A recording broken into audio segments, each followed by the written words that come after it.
TikTok થી પ્રસિદ્ધ થયેલી અને સતત વિવાદોમાં રહેતી કીર્તિ પટેલ હવે રાજકારણમાં ઝંપલાવશે, ધારાસભ્ય બનશે. સાંભળીને નવાઈ લાગે છે ને કે કીર્તિ પટેલ રાજકારણમાં ઝંપલાવશે, પરંતુ સનાતન ધર્મના ધાર્મિક ગુરુઓ દ્વારા આ ભવિષ્યવાણી કરવામાં આવી છે કે કીર્તિ પટેલ ધારાસભ્ય બનશે. ભવિષ્યવાણી કોણે કરી છે, શા માટે કરી છે, કીર્તિ પટેલ શું ખરેખર રાજકારણમાં આવવાની છે કે કેમ, અને આવશે તો ક્યાંથી લડશે ને કેવી રીતે ધારાસભ્ય બનશે, તમામ વિશે વિગતવાર ચર્ચા કરીશું. નમસ્કાર, તમે જોઈ રહ્યા છો ચક્રવાત ન્યૂઝ. હું આપની સાથે હેમંત.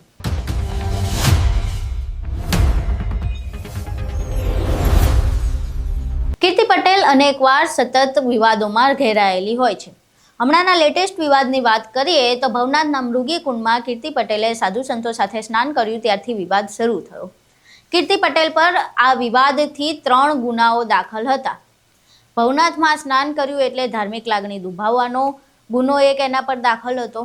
મૃગી કુંડમાં સ્નાન કર્યા બાદ પીઆઈ સાથે એની બોલાચાલી થઈ અને આ દરમિયાન બીજો ગુનો દાખલ થયો કે તેણે પીઆઈને જાનથી મારી દેવાની ધમકી આપી. ત્રીજો ગુનો આ દરમિયાન એક એવો દાખલ થયો કે કીર્તિ પટેલે એક યુટ્યુબર પાસે કથિત ખંડણી માંગી હતી અને તેને હની ટ્રેપમાં ફસાવવાનો પ્રયાસ કર્યો હતો. હવે આ 3 ગુના તેની સામે દાખલ હતા, જે ભવનાથના મૃગી કુંડમાં સ્નાન કર્યા બાદ દાખલ થયા હતા. 3 ગુનામાં નામ આવ્યા બાદ કીર્તિ પટેલ ભવનાથ કે ગુજરાતમાં નહોતી. તેને રાજસ્થાનથી પોલીસે પકડી અને બાદમાં તેને જેલમાં નાખવામાં આવી અને રિમાન્ડ પણ મંજૂર થયા. 1 દિવસ રિમાન્ડ પર પણ રહી અને બાદમાં કીર્તિ પટેલને જામીન મળી.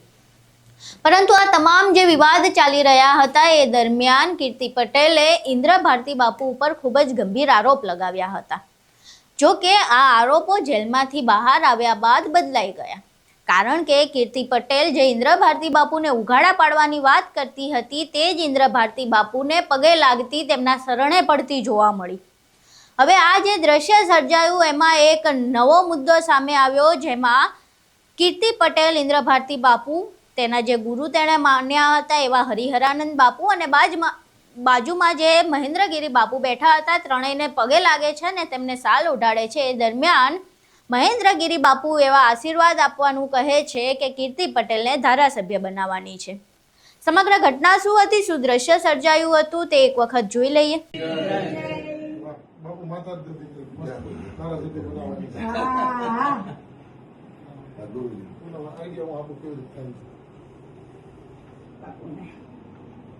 બોલો ગિરનારી મહારાજ કી જય. બોલો મેલડી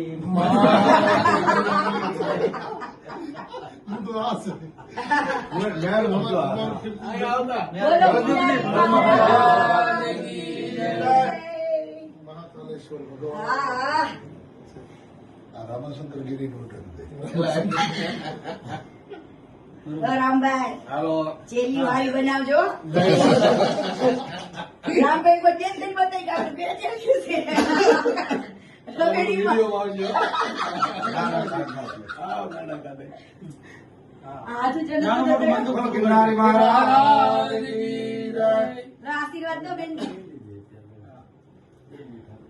અહીં તમે દ્રશ્ય જોયું જેમાં કીર્તિ પટેલ ઇન્દ્ર ભારતી બાપુને પગે લાગી રહી છે અને બાજુમાંથી મહેન્દ્રગીરી બાપુ કહી રહ્યા છે કે આશીર્વાદ આપો, કીર્તિ પટેલને ધારાસભ્ય બનાવવાની છે.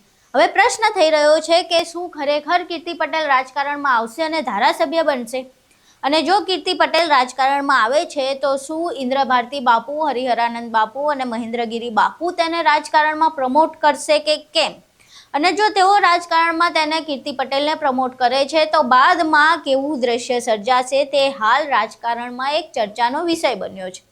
તમને શું લાગે છે કે શું ખરેખર કીર્તિ પટેલને આ સનાતન ધર્મના જે સાધુ સંતો છે તે રાજકારણ માટે પ્રમોટ કરી શકે કે કેમ? શું કીર્તિ પટેલ ખરેખર 2027ની વિધાનસભાની ચૂંટણીમાં કોઈ બેઠક ઉપરથી ધારાસભ્યના પદ માટે લડતી જોવા મળી શકે કે કેમ? અને જો કીર્તિ પટેલ ધારાસભ્યના પદ માટે ચૂંટણી લડે છે તો તમને શું લાગે છે કે કઈ બેઠક પરથી કીર્તિ પટેલ ચૂંટણી લડી શકે?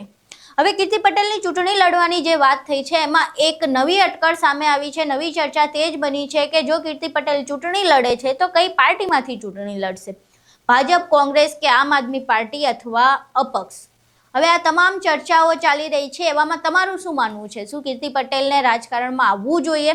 જો રાજકારણમાં આવે છે તો તમારું શું માનવું છે કે કેવા દ્રશ્યો સર્જાશે અને કીર્તિ પટેલ કઈ બેઠક ઉપરથી ચૂંટણી લડી શકે છે?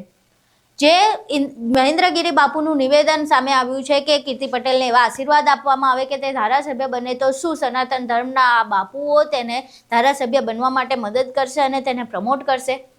હાલ તો આ તમામ ચર્ચાઓ ચાલી રહી છે, તમામ અટકળો તેજ બની છે, પરંતુ આ તમામ વિડીયો સામે આવ્યા બાદ તમામ ચર્ચાઓ અને અટકળો વિશે તમારું શું મંતવ્ય છે, તમારું શું માનવું છે, અમને કોમેન્ટ બોક્સમાં જરૂર જણાવજો. વિડીયો ગમ્યો હોય તો લાઈક કરો, કોમેન્ટ કરો અને શેર કરવાનું ભૂલશો નહીં. નમસ્કાર.